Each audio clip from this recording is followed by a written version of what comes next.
सुतं देवं कंसचाणूरमर्दनं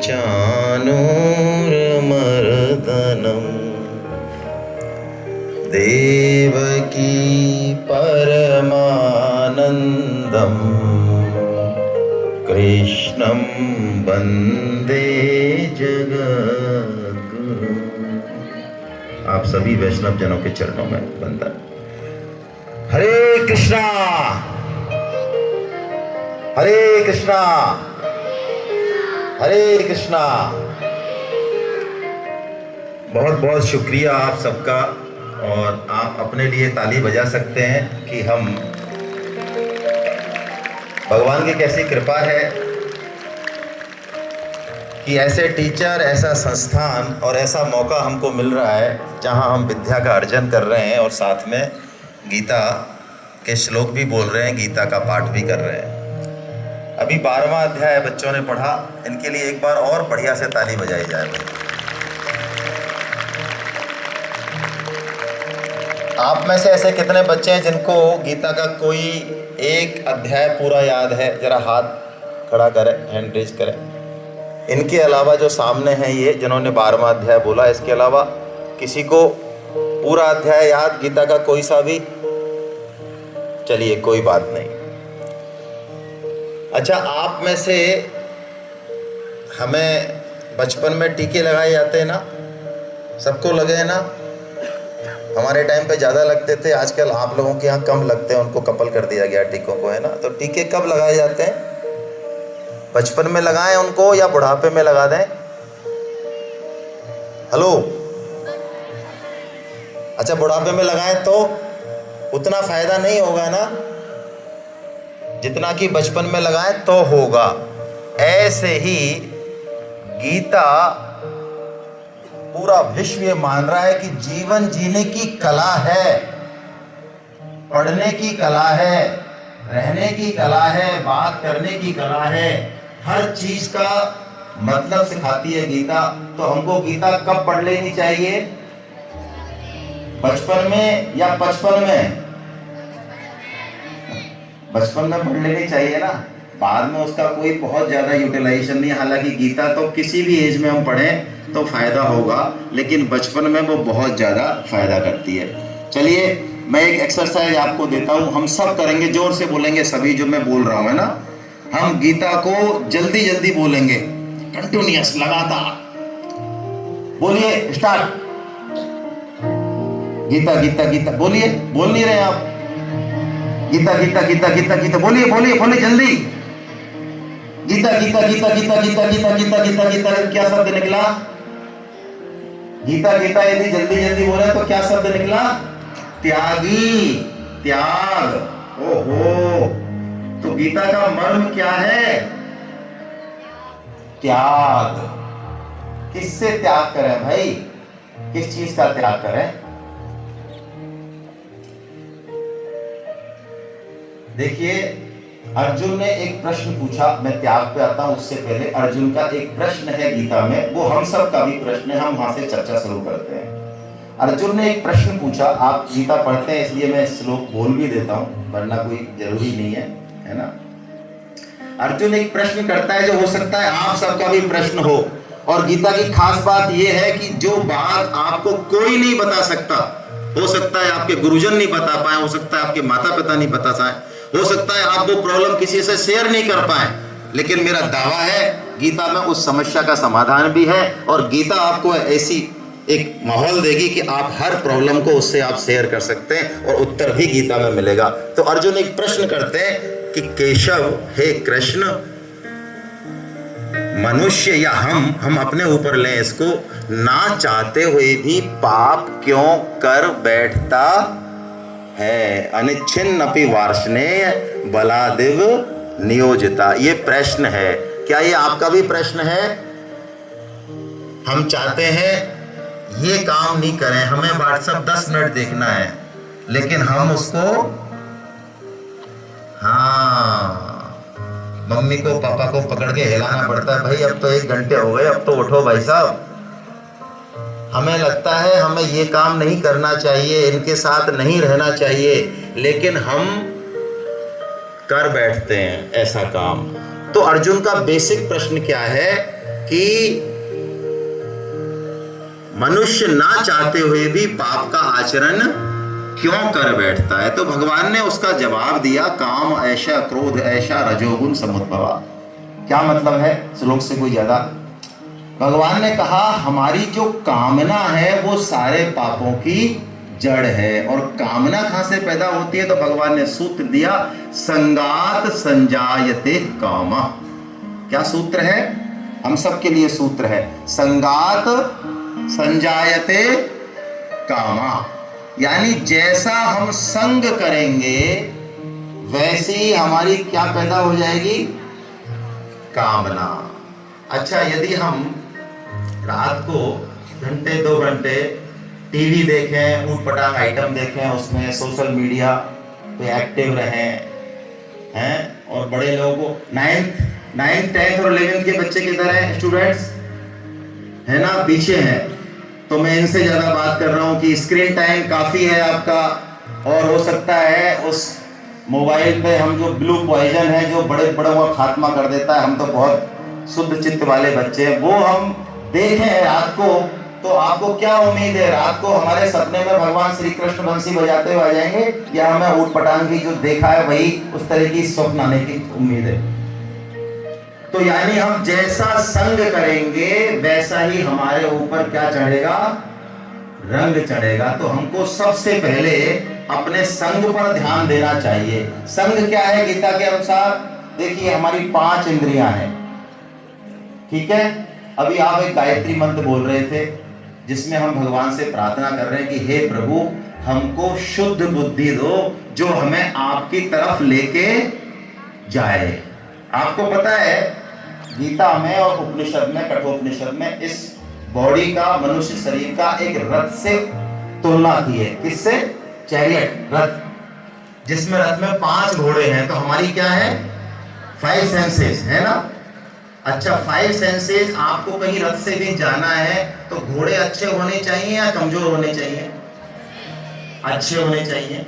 तो घोड़े यानी हमारी सेंसेस बहुत स्ट्रांग होनी चाहिए। लेकिन घोड़े यदि कंट्रोल में नहीं है तो अच्छे घोड़े भी हमें कहीं पहुंचा नहीं पाएंगे। तो घोड़ों की लगाम होती है, 5 घोड़ों की, उसको क्या बोलते हैं? उसको बनाया है मन।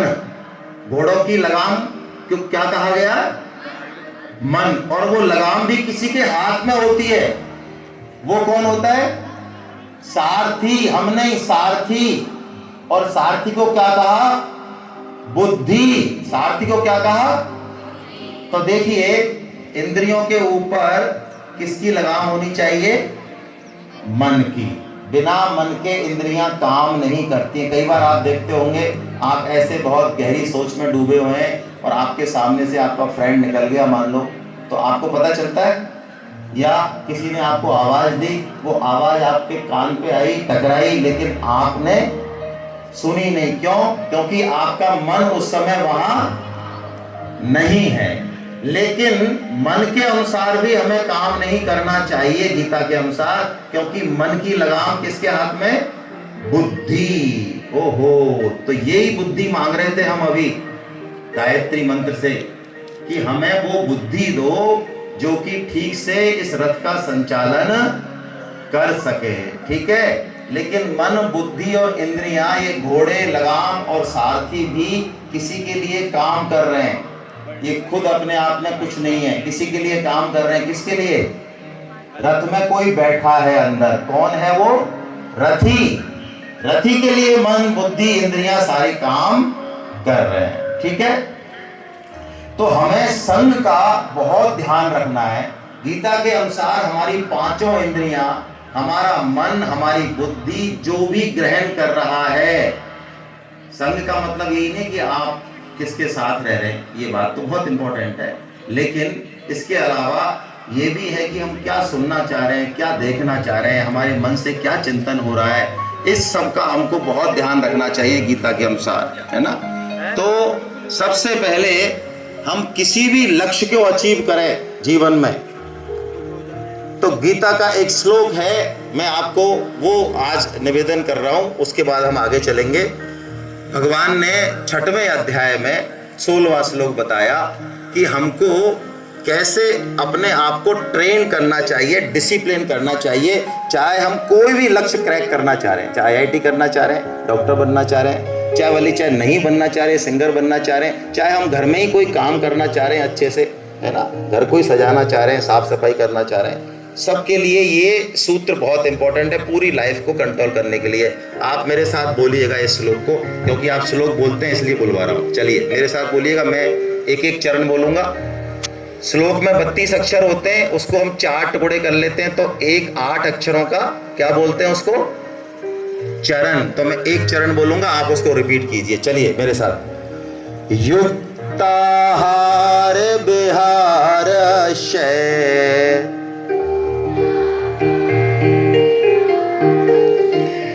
युक्त चेष्टस्य कर्मसु,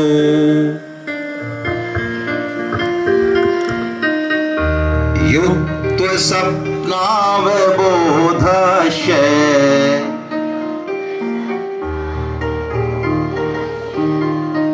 योगो भवति दुःखः। भगवान कह रहे हैं यदि हम ये चीजें कर लें, युक्त आहार विहार, युक्त चेष्टा और युक्त स्वप्न और अवबोध, तो हमारे जीवन से दुखों का नाश हो जाएगा। चाहिए ना हमें ऐसा, हमारे जीवन में कोई दुख नहीं रहे, तनाव नहीं रहे, टेंशन नहीं रहे ना, तो क्या करना चाहिए हमको? सबसे पहले भगवान कह रहे हैं युक्त आहार और विहार। आहार मतलब भोजन, लेकिन गीता के हिसाब से थोड़ा सा इसका और डीप मीनिंग है। मैंने अभी अभी बताया भोजन तो यहाँ का है, हर इंद्रिय का अपना एक आहार है, मन का भी एक, बुद्धि का भी एक। तो हमें देखना चाहिए कि हम इंद्रियों से, मन से क्या इनटेक ले रहे हैं, क्योंकि जैसा इनटेक लेंगे रिजल्ट वैसा आएगा। ठीक है। अब युक्त का क्या मतलब है? भगवान ने कोई नाप तो दी नहीं कि 100 ग्राम लेना है कि 500 ग्राम लेना है कि 1 लीटर लेना है। तो युक्त का क्या मतलब हुआ? युक्त को कैसे पकड़ेंगे भाई?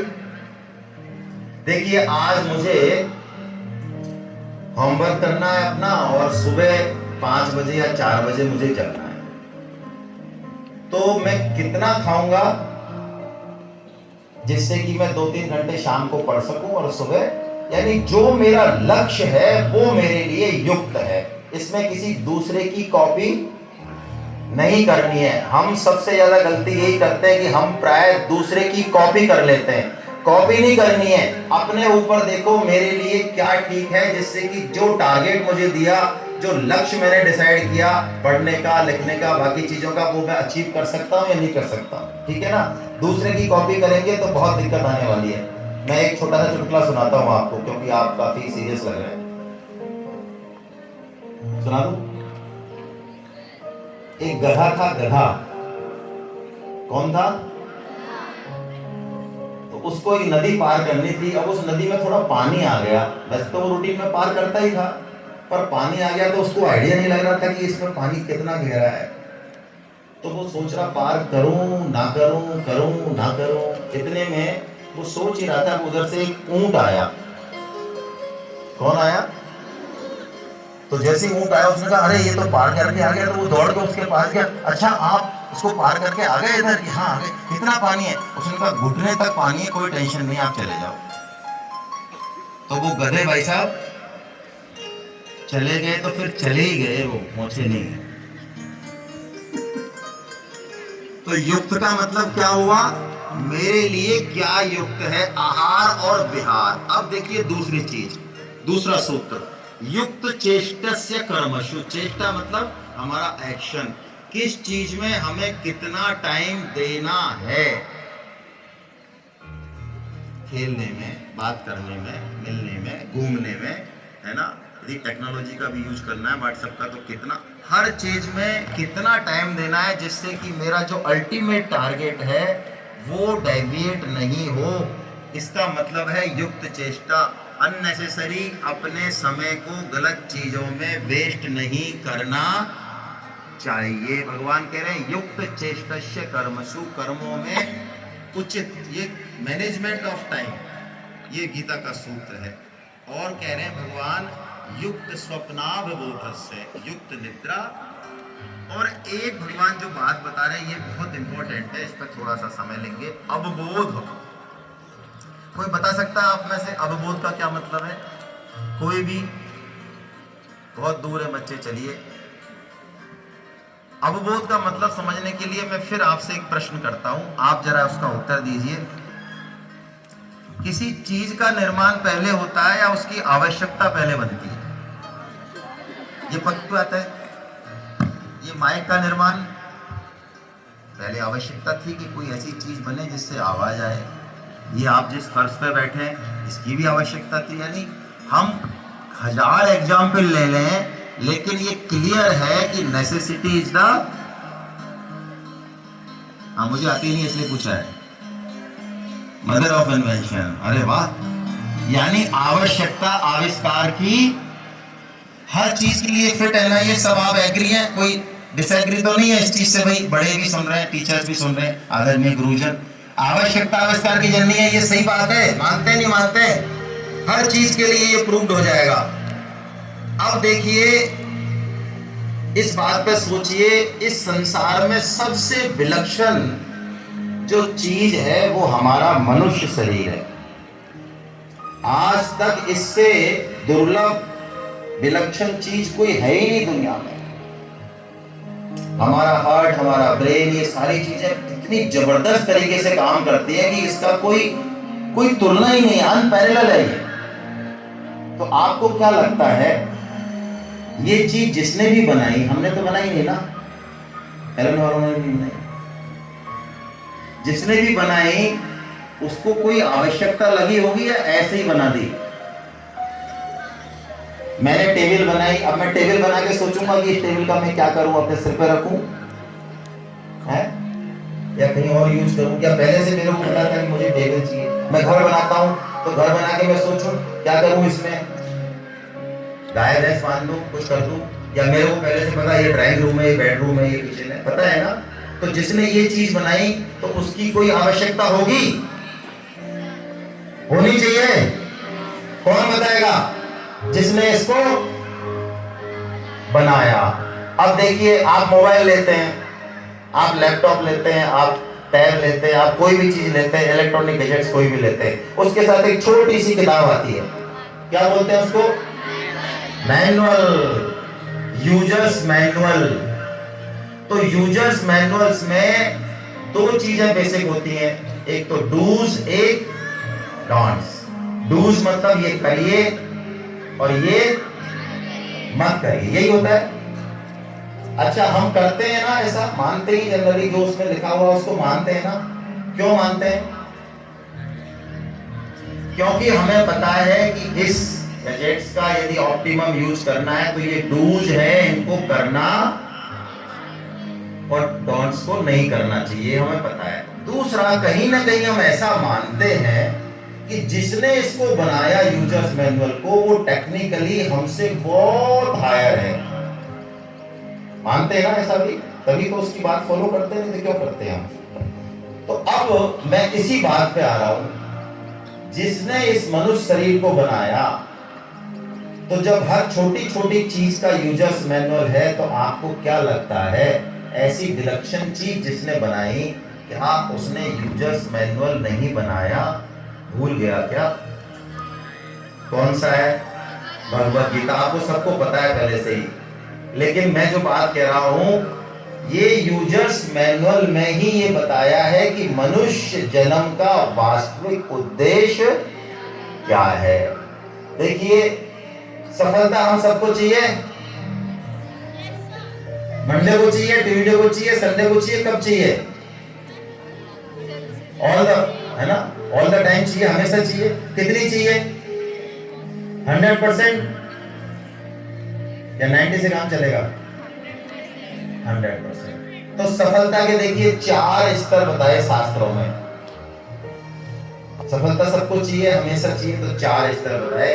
आपको पता है धर्म, अर्थ, काम और मोक्ष। क्या क्या बताए? ये क्या है? 4 हमारे पुरुषार्थ हैं। क्या है? पुरुषार्थ का मतलब क्या होता है? पुरुष का अर्थ। पुरुष का मतलब क्या होता है? स्त्री पुरुष नहीं, पुरुष का मतलब है, हाँ क्या है?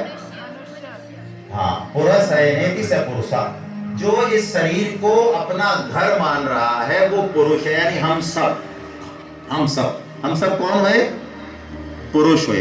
तो अर्थ का मतलब है पुरुष को अपने जीवन में जो चीज अर्जन करनी चाहिए, अचीव करनी चाहिए, प्राप्त करनी चाहिए, वो 4 चीज है। क्या चीज? पहली क्या बताई? धर्म। दूसरी क्या बताई? अर्थ, पैसा। तीसरी काम, है ना, जो भी हम ये घर में, शरीर में ये चाहिए, गाड़ी चाहिए, ऐसा रहने के लिए चाहिए, हमारी जो डिजायर्स हैं। और चौथी क्या बताई? अब देखिए बड़ी जोरदार बात, इसका पेयर बनाइए आप, धर्म, अर्थ और काम, मोक्ष का। सफलता इन्हीं में है। इसका 2 पेयर बनाइए, पहले का और फोर्थ का तो 1 पेयर बनाइए। किस किस का बनाइए? धर्म और मोक्ष का। और इसका 1 पेयर बनाइए, किसका? अर्थ और, इसको बोलते हैं हम प्रेय। हम में से अधिकांश मनुष्य प्राय अर्थ और काम की सफलता को ही सफलता मानते हैं। हमारा पूरा जीवन, पूरी एनर्जी इसी में लगाते हैं कि हमें ज़्यादा से ज़्यादा अर्थ, ज़्यादा से ज़्यादा सुविधाएं प्राप्त हो जाएं। लेकिन गीता के अनुसार ये सफलता पूरी नहीं है। जब तक कि हम धर्म और मोक्ष के बारे में बात नहीं करेंगे तब तक। और प्राय इसी को हम सब कुछ मानते हैं, इसलिए हमारे जीवन में तनाव रहता है। असफलता से हमको डर लगता है, असफलता से हम बहुत डरते हैं। लेकिन गीता के अनुसार हमको कर्म पर फोकस कर देना चाहिए, रिजल्ट्स की तरफ बहुत ज़्यादा चिंता नहीं करनी चाहिए। क्यों? रिजल्ट हमारे हाथ में नहीं होता। स्किल हम डेवलप करें, कर्म को ठीक से करें, ये हमारे हाथ में है। आपने अब्दुल कलाम आज़ाद जो हमारे राष्ट्रपति हुए, उनकी कहानी सुनी होगी। एक शायद उदाहरण सुना नहीं सुना, मैं सुनाना चाहता हूँ। उनका एनडीए का इंटरव्यू था, अब्दुल कलाम आज़ाद का। एनडीए समझते हैं आप? आर्मी में एंट्री करने के लिए सबसे टॉप लेवल का एग्जाम है एनडीए, नेशनल डिफेंस एकेडमी का, ठीक है। वो बहुत गरीब थे, साउथ में रहते थे, आपको पता है, केरल में। देहरादून में उनका इंटरव्यू था। उनके पास जाने तक के पैसे नहीं थे कि मैं इंटरव्यू दूं। तो उनकी एक सिस्टर थी, बड़ी विडो थी, वो बहुत गरीब थे। तो उन्होंने कहा कि तू पास हो जाएगा इंटरव्यू में? उन्होंने कहा मैं बिल्कुल पास हो जाऊंगा, मुझे फुल कॉन्फिडेंस है, क्योंकि मेरी इतनी अच्छी तैयारी है एग्जाम की और अभी इंटरव्यू हो रहा है। तो उसने कहा कि मैं, मेरे जो सोने के गहने हैं, कुछ ऑर्नामेंट्स, उनको मैं बेच के तुम्हारा पैसा, तुम्हारा किराया दे सकती हूँ, लेकिन तुम वादा करो कि तुम सक्सेस हो जाओगे। उन्होंने कहा मैं सक्सेस हो जाऊंगा, और जैसे ही मेरी सर्विस लगेगी मैं तुमको वापस ये ऑर्नामेंट्स बनवा दूंगा, बिल्कुल चिंता मत करो। वो देहरादून आए और उन्होंने इंटरव्यू दिया, और रिजल्ट क्या रहा? फेल हो गए। फेल होने के बाद वो देहरादून से ऋषिकेश में आए, बहुत डिप्रेशन में थे। कैसे मैं वापस जाऊं, क्या करूं, अपनी सिस्टर को क्या मुंह दिखाऊंगा। उन्होंने अपने गहने बेच दिए अपने घर वालों से छिपा के मेरे लिए। और ऋषिकेश में एक जगह है जहाँ शिवानंद आश्रम है, उसके सामने एक पहाड़ी है, बहुत ऊंची पहाड़ी है, उससे जंप लगाते हैं नीचे, है ना। कई डाइवर्स लगाते हैं और वैसे आत्महत्या करने वाले, सुसाइड करने वाले लगाते हैं।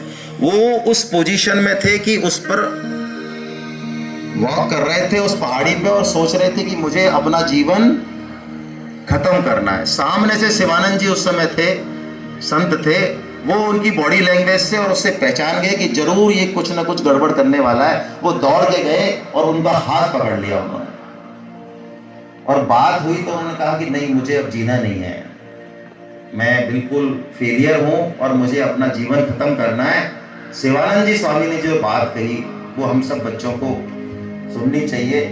उन्होंने कहा तुमने अपना बेस्ट दिया, यही तुम कर सकते थे, लेकिन अब डेस्टिनी, परमात्मा तुम्हें कहां ले जाने वाला है ये तुम डिसाइड नहीं कर सकते। उस पर फेथ करो और फिर चालू हो जाओ दोबारा से। और वही अब्दुल कलाम आजाद जो एनडीए में सिलेक्शन हो रहे थे as a captain, as a colonel, वो राष्ट्रपति बने, जिनको कि तीनों सेनाओं के chief of the army staff salute ठोकते हैं।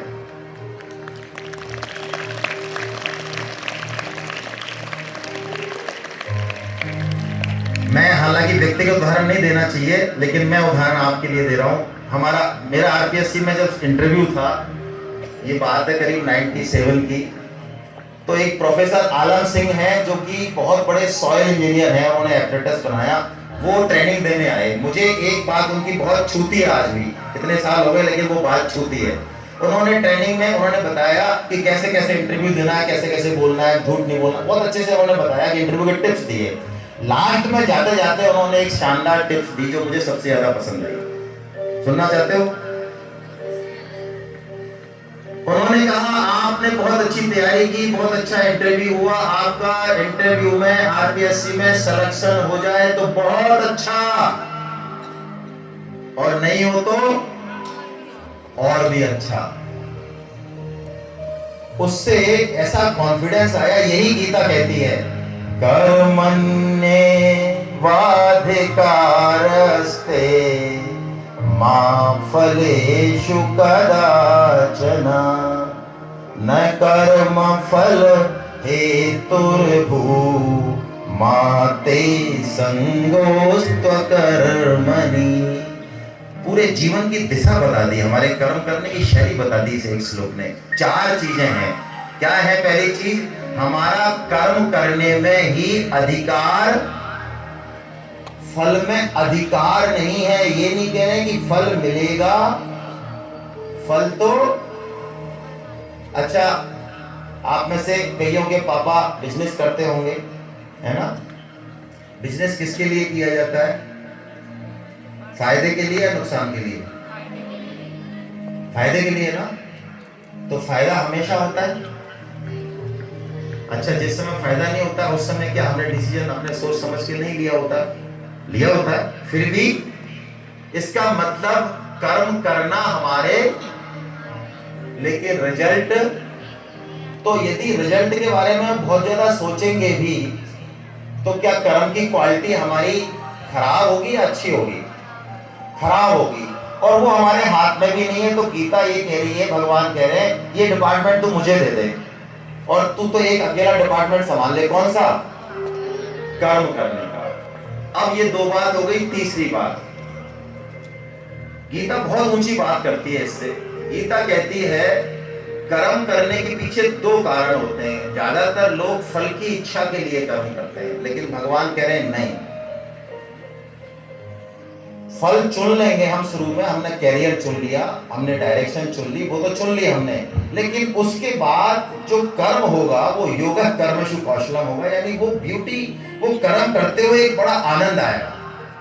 कर्म को भजन की तरह से नहीं करना है, कर्म हमारा पैशन बन जाए, हमारा जीवन बन जाए। उस कर्म को करते समय हमें किसी तरह का कोई, मतलब जैसे आपकी कोई जो रुचि है, कोई हॉबी है, जब आप वो कर्म करते हैं तो बड़ा आनंद आता है। ऐसे ही कर्म करने का एक ऐसा पैशन बने। भगवान कहते हैं कि सिर्फ हम फल की इच्छा के लिए कर्म नहीं करें और अकर्मण्य भी नहीं बने, ऐसा भगवान कह रहे हैं। तो भगवान की बात माननी चाहिए कि नहीं माननी चाहिए? देखिए, हमने जो बात करी, हम यूजर्स मैनुअल की यदि नहीं मानेंगे तो भगवान गीता में हमको वार्न कर रहे हैं कि हमारे हाथ कुछ नहीं आएगा। ये एक बहुत बड़ा गेम है हमारी लाइफ, हमें सारी चीजें दी हैं, हम इसमें से अच्छा कर सकते हैं और बुरे से बुरा कर सकते हैं। इसके लिए हमने बात करी, हमको आहार विहार ठीक से करना चाहिए, गीता की बातों को समझना चाहिए। गीता एक ऐसी भगवान की कृपा है, किताब तो क्या, जो हमें हर सॉल्यूशन, हर समस्या का सॉल्यूशन देगी। आप में से जो बच्चे गीता को सरेंडर कर देंगे, यानी गीता का व्रत ले लेंगे कि हमें 1 श्लोक 2 श्लोक पढ़ना है और समझना है, वो गीता उनके हर काम में बहुत हेल्प करेगी। आप जो भी अपना टारगेट ले रहे हैं उसमें वो हेल्प करेगी। इसलिए भगवत गीता को आप अपने जीवन का अंग बनाइए। भगवत गीता के लिए आप कोई 1 श्लोक, मैं आपको 5 श्लोक के लिए कह रहा हूँ, हर 5, जो बच्चे पीछे बैठे हैं वो 5 श्लोक याद कर सकते हैं। ये 5 श्लोकों के लिए संतों ने कहा है कि ये 5 श्लोक यदि आप डेली बोलेंगे अपने मन में, तो आपका ब्रेन, आपकी एकाग्रता, आपका कंसंट्रेशन बहुत अच्छा रहेगा। आपके मन में जो बुरे विचार आते हैं वो भी नहीं आएंगे, आपको बहुत हेल्प मिलेगी। ये श्लोक 4थे अध्याय के 6वें से और 10वें तक हैं। आप पढ़ सकते हैं, आजकल नेट का जमाना है, आप निकाल लें, आप कहें तो मैं बोल के बता दूं, नहीं तो आप खुद बोल लें, है ना। हरे कृष्णा। अब मैं चाहता हूं, मुझे नहीं पता आपकी क्या सुनने की इच्छा है या किस तरह से, तो मैं चाहता हूं कुछ बच्चे यदि चाहें तो कुछ प्रश्न करें और खुल के करें। आप विश्वास कीजिए उसका उत्तर गीता देगी, मैं नहीं दे पाऊंगा तब भी गीता देगी। आपको ऐसा लगता हो कि मेरे इस प्रश्न का कोई जवाब नहीं मिलेगा, इसका कोई सॉल्यूशन नहीं है, वो भी आपको भगवत गीता से मिल जाएगा। भगवत गीता एक ऐसा ग्रंथ है, अपना उदाहरण नहीं देना चाहिए, मेरा बेटा भी एलन नहीं पढ़ा है, और आजकल ऐसे कहने वाले हजारों लाखों है ना हो गए, ये भगवान की कृपा है एलन इंस्टीट्यूट पे। तो उसने आईआईटी के दौरान भी भगवत गीता का नियमित अध्ययन नहीं छोड़ा, उसने आईआईटी बॉम्बे से किया है, और ये बात मैं अपने निजी अनुभव से कह सकता हूं कि उसने आईआईटी के दौरान भी जो भगवत गीता को पढ़ा, उससे उसका बिल्कुल समय खराब नहीं हुआ, बल्कि उसका फोकस, उसका कंसंट्रेशन बहुत अच्छा बना और रिजल्ट बहुत अच्छा रहा। इसलिए भगवत गीता यदि कोई पढ़ेगा, उसको फोकस करेगा, तो उसका रिजल्ट बहुत अच्छा रहेगा, उसमें नई नई चीजें आपको मिलेंगी। कोई प्रश्न आपका हो किसी का भी तो आप कर सकते हैं। आपको प्रश्न पूछना तो हाथ खड़ा कर दें, मैं माइक लेके वहां उपस्थित हो जाऊंगा, किसी को कोई भी जो भी प्रश्न पूछना है। सर, जैसे अच्छे कर्म होते हैं और बुरे कर्म होते हैं, उनका पता कैसे चलता है? गुड़िया पूछ रही होती है कि सर अच्छे और बुरे कर्म का पता कैसे चलता है। बहुत बढ़िया, ताली बजाइए, एक बार सब ताली बजाइए, वेरी गुड। जिसको भी प्रश्न पूछना हो हाथ खड़े कर दीजिएगा, मैं वहां आ जाऊंगा। सर बेटे इसके दो उत्तर दे रहा हूं मैं। भगवान सबके हृदय में विराजमान है, ठीक है, भगवान को ऐसी चीज नहीं है, वो हमारे हृदय में ही है, हर हमारे सारथी है, हमारी मन बुद्धि के, हमें बार बार चेता रहे, बस थोड़े से हम कॉन्शियस हो जाए। तो आपका जो हृदय है, आपका जो मन है, आपकी जो बुद्धि है, वो आपको बता देगी कि जो काम आप कर रहे हैं ये सही है या गलत है, पहली चीज। दूसरी चीज, शास्त्र से निर्धारित होता है कि कोई काम गलत है या सही है। तीसरी चीज, जिस काम से सबका हित हो रहा हो वो काम सही है, जिससे अहित हो रहा हो, दूसरों का नुकसान हो रहा हो, वो काम, बस इतनी कसौटी बहुत है। और ये बहुत प्यारा प्रश्न पूछा है, गीता में भगवान ने इसका उत्तर दिया, ये शास्त्र विधिम उत्सर्जय वर्तते काम कारता। जो शास्त्र विधि का पालन नहीं करता और मनमाना आचरण करता है, वर्तते काम कारता। काम कारता मतलब मेरी जो इच्छा है वही मैं करूंगा, मैं चाहे ये करूं, मैं चाहे वो करूं, मेरी मर्जी। तो क्या होगा उसका? न से सिद्धिम अवाप्नोति न सुखम न परागति। भगवान कह रहे हैं उसको तीन चीजें नहीं मिलेंगी, ना सिद्धि मिलेगी, ना सुख मिलेगा और ना गति मिलेगी। आपका जो टारगेट है वो नहीं मिलेगा। गुड, ठीक है बेटे। सर अगला प्रश्न सर। Yes sir. जैसा हम करना चाहते हैं, जैसे जैसे मेरे को अगर एग्जाम में अच्छे नंबर लाने हैं तो मैं उसके लिए क्या कर सकता हूँ? बहुत अच्छी बात है। देखिए, उस एग्जाम में जिन्होंने सफलता हासिल की है उनसे टिप्स लें, आपके गुरुजन हैं वो जो बता रहे हैं उसको ग्रहण करें, और अपनी पूरी लाइफ को, पूरी दिनचर्या को डिसिप्लिन करें। और पहले तो मेरा आपसे कहना है, मनमाना टारगेट नहीं लें।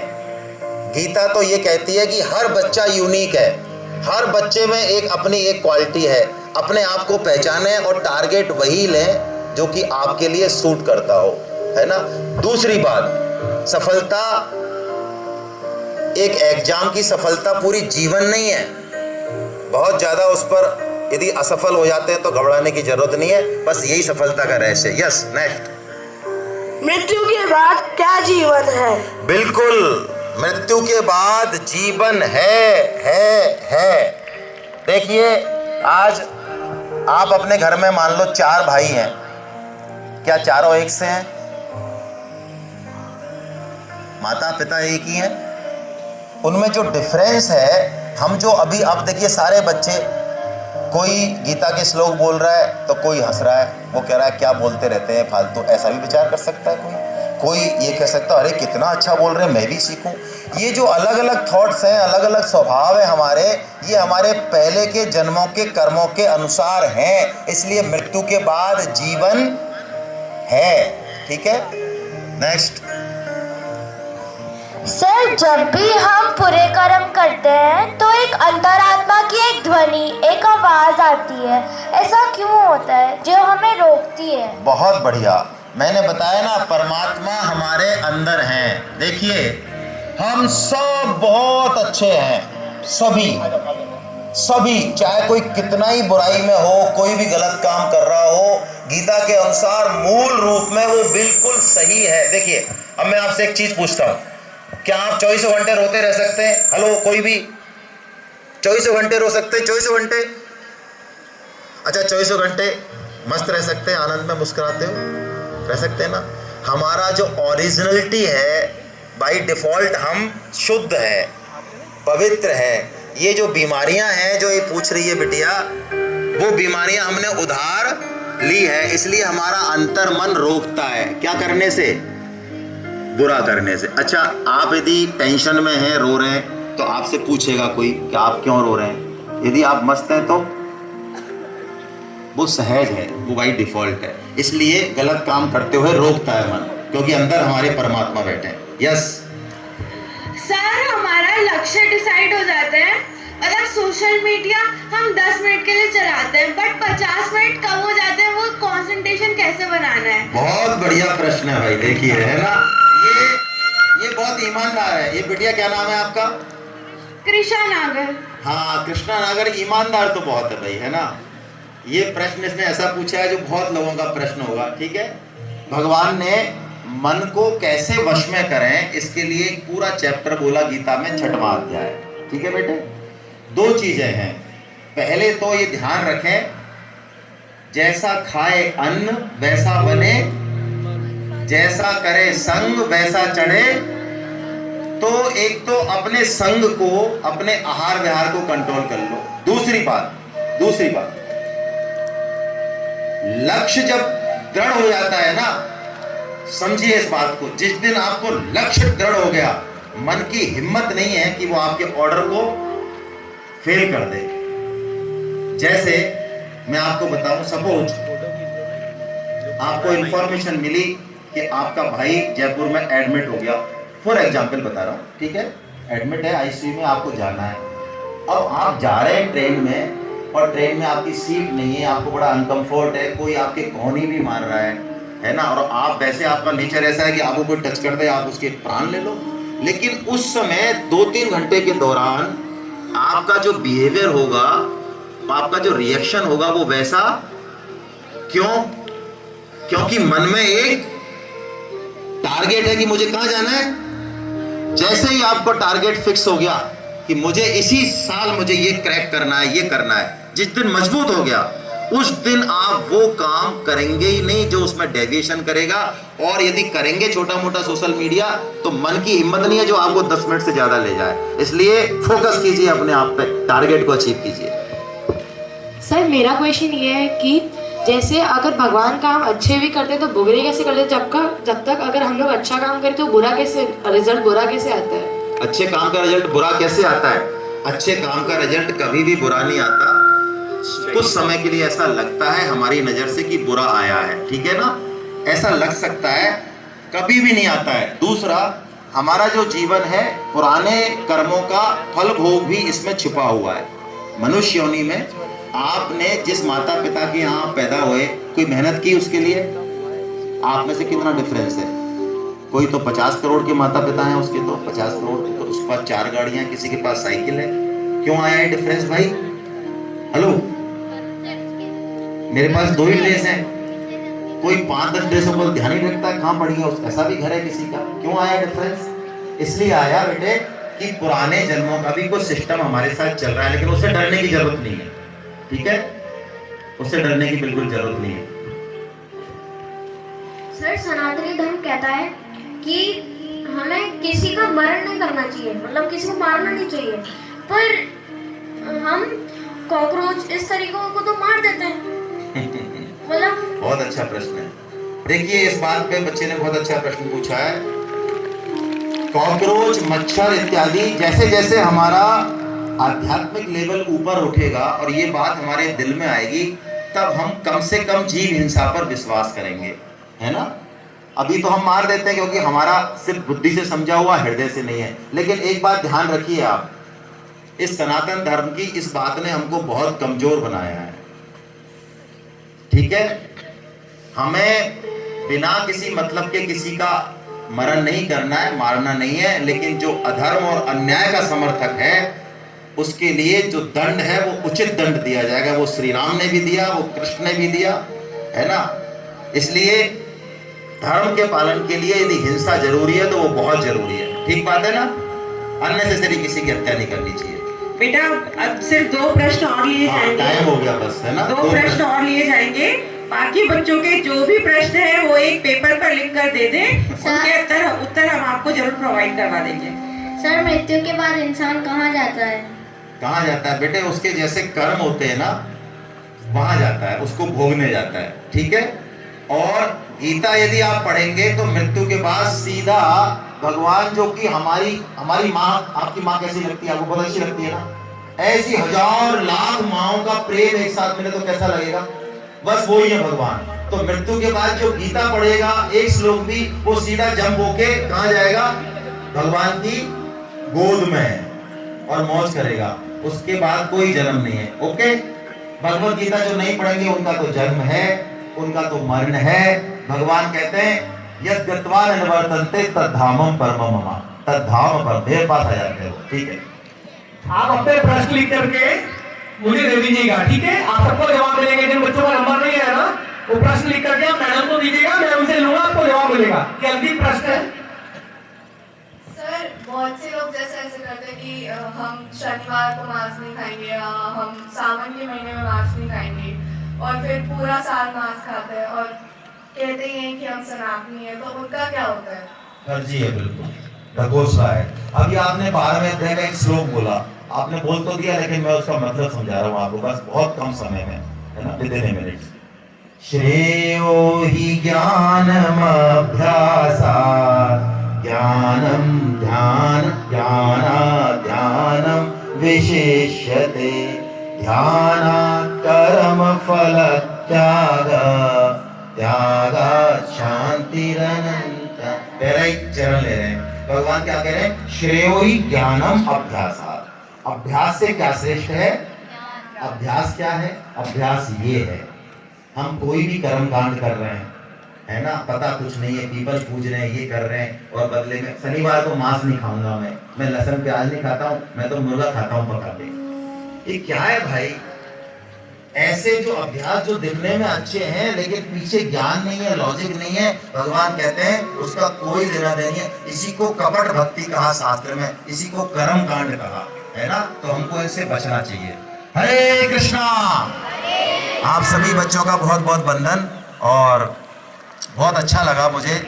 और मेरे मन में एक पीड़ा रहती है प्राय कि हमारे युवा जो है, मैं IIT में गया, IIT बॉम्बे में हमारी सेमिनार थी, तो रियल बता रहा हूँ, उन्होंने पूछा कि सर गीता में ऐसा नहीं है कि मंदिर जाना चाहिए, अगरबत्ती जलानी चाहिए, ऐसा नहीं है क्या? मैं कि आप देख लो, एक भी श्लोक है क्या? आपने नहीं पढ़ी क्या?